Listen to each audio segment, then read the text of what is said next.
মসজিদের কাম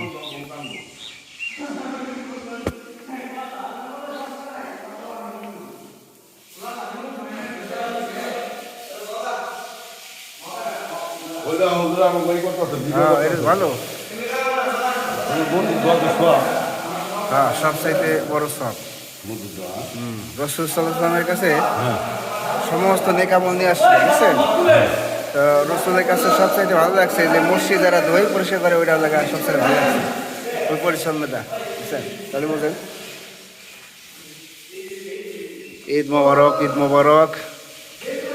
আলহামদুলিল্লাহ, দ্রুত গতিতে মসজিদে কাজ চলতেছে। সবাই সবার জন্য দোয়া চাই, ওদের জন্য যারা পরিষ্কার করে মসজিদ, তাদের জন্য সবাই দোয়া করবেন ইনশাআল্লাহ।